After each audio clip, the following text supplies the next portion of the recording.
Yo, what's happening, people? Okay, so let's talk about Public Enemy and their new album, What You Gonna Do When the Grid Goes Down, because one day the grid is gonna go down and you gotta know what you gonna do when the Hulkamania runs wild over you. Okay, that's an old school reference, which is actually quite appropriate, I guess, because we're talking about an old school band. Public Enemy have been around a long time, since about 85. They released their debut album way back in 1987. It was called Yo, Bum Rush the Show, and been doing it pretty much ever since then. And they've been pretty consistent with their releases over the years. I think they probably average a release every 3-4 years or something like that. So they've been pretty consistent over the years. You know, they've got a bunch of albums out now. I've not heard all their albums, and I would say that overall, as much as I've known about Public Enemy, I haven't necessarily paid a whole lot of attention to them over the years. I've kind of dipped in and out a little bit throughout their career and listened to some stuff here, listened to some stuff there, but you know, never really been a consistent follower of their music. And that's nothing to do with how much I like their music or not. That's just kind of how times go. I tend to listen to different styles of music at different points in my life, and then come back, and then I've missed this, and then I've missed that, and I've come back and I've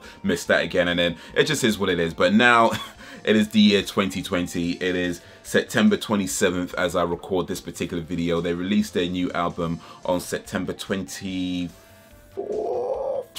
and here I am. I found myself talking about music more and more on this particular channel. So Public Enemy just released their new album. Let's talk about it. I would say that when I first listened to this album, my initial thoughts were that they haven't really moved on since the 80s now, have they? You know, it very much sounds like an 80s album, like it's an 80s music style, an 80s rapping style. It is very, very reminiscent of the 80s. But then after a few listens, I kind of got the impression that that style was a very deliberate choice, because since Public Enemy started, they've always talked about social issues, political issues, and various other issues that affect the world, and in particular the black communities in America. And with this album, it's no different. They're talking about 45, you know, they don't actually mention his name, but it's pretty clear who they're talking about, you know, number 45 with their comb over and their orange hair. And they talk about some of the lies that he's been telling. They talk about the issues going on in the communities in America. They talk about a lot of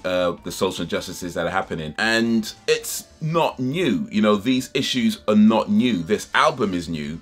The issues are not new. So the fact that the sound and the music and the rapping is all reminiscent of the 80s, I think that was a very deliberate choice to show that this is not new. You know, this album might be released in the last few days. We might be talking about these issues now, but we've been talking about these issues for a long time. It is not new. It's been going on, and it's still going on. So I think that's what the intention of that was. And overall, it does that. You know, they talk about some of the more recent things like Breonna Taylor and George Floyd. They talk about registering to vote. And the whole thing about the grid going down seems to me, at least, a reference to the idea that now we have, you know, a lot of the social media, things could be recorded, and, you know, things could be put online and everybody knows about it.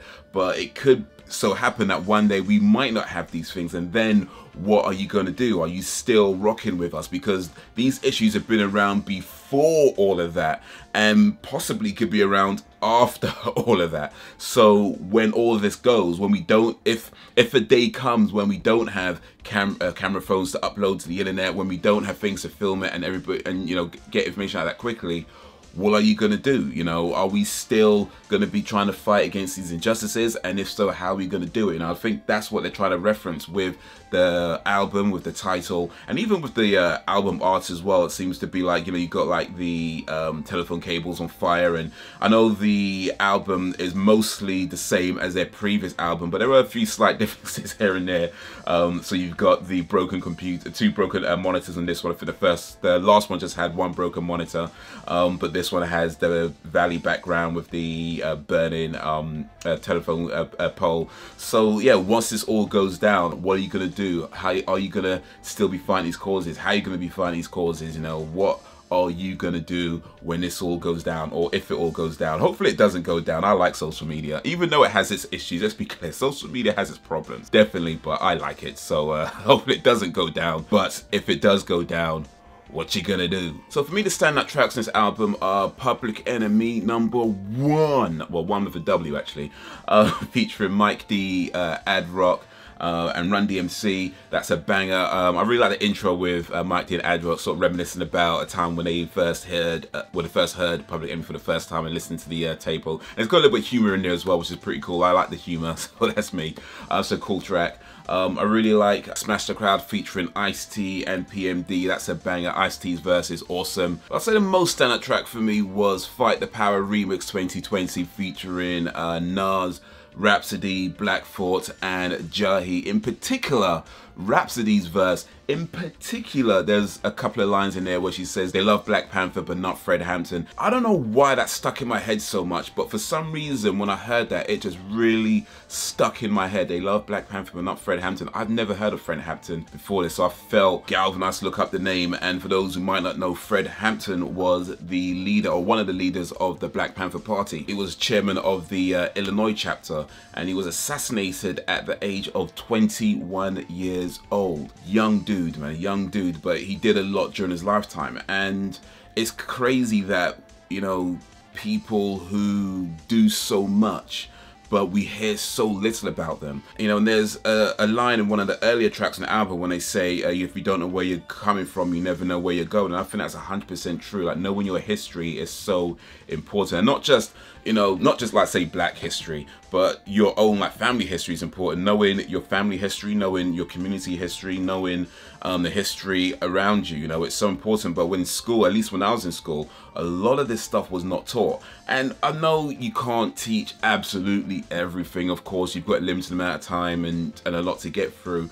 But even just leaving school, you know, at least for me anyway, I felt like you kind of just learned stuff and then that was it. You don't really have an understanding of that there is so much more out there, you know, until sort of maybe somebody points it out to you, or maybe you come across a documentary sometime, or you happen to come across a song or a book, you know what I mean? Like you leave school, at least I left school kind of like, I mean, we pretty much just learned World War II when I was in school, in history. You just learned World War II, and I left school just thinking like World War II was just some war that was fought, you know, the British and the Allied forces, and they fought Germany, and the good guys won, and that's pretty much what you learn. But even in World War II, there's so much happening that is not even touched upon, or even referenced, or even, you know, alluded to. You know, we knew absolutely nothing about the Tuskegee Airmen, for example, you know. So, you know, they talk about this in the album as well, you know, the whole concept of history being erased or not being taught, and how people don't know about Juneteenth, which is something I didn't even know about until sort of earlier in the year. And I guess, to be fair, that's more of an American thing. I grew up in England, maybe that's part of the reason I'm not going to hear about it, maybe. But even still, just the fact that there's so much about history, about people, about culture that's not being taught in school. And again, I understand that, yeah, there's a limited amount of time you have, but the fact that's not even alluded to, not even referenced, not even like just leave, especially when you consider so many people like myself just leave school kind of like, that's pretty much it. And it's only until you come across other things where you're like, oh, there was so much more to it. But yeah, this album is definitely a banger for me. I don't think you necessarily have to be into the whole sort of political, social side of it to appreciate this album. I think that would definitely help though, because it is a massive part of what they're trying to do. But you kind of just enjoy the beats if you really want to just do that. If you want to just sit and be like, oh, I hate these political albums, but I enjoy the beats. You know, it's got some cool music in it. But yeah, it is definitely a politically charged, socially charged music production, and that is a massive part of what they're trying to do. And I would say this, I think if you like Rage Against the Machine, then I think you'd like Public Enemy. You know, they're very much in the same vein of the types of issues that they talk about, using different styles of music to do it, but very much in the same sort of vein of the types of issues, types of social issues that they talk about. So if you like Rage Against the Machine, yeah, I think you'd like Public Enemy. And if you like Public Enemy, then check out Rage Against the Machine, because yeah, they're like the same band, just different styles of music, pretty much. But that is what I think of Public Enemy and what you're gonna do when the grid goes down. What do you think? Is it a banger? Is it a wanger? Let me know. Any recommendations, suggestions, drop in the comments. But that's gonna be it for the minute. So guys, until whenever, if ever, peace.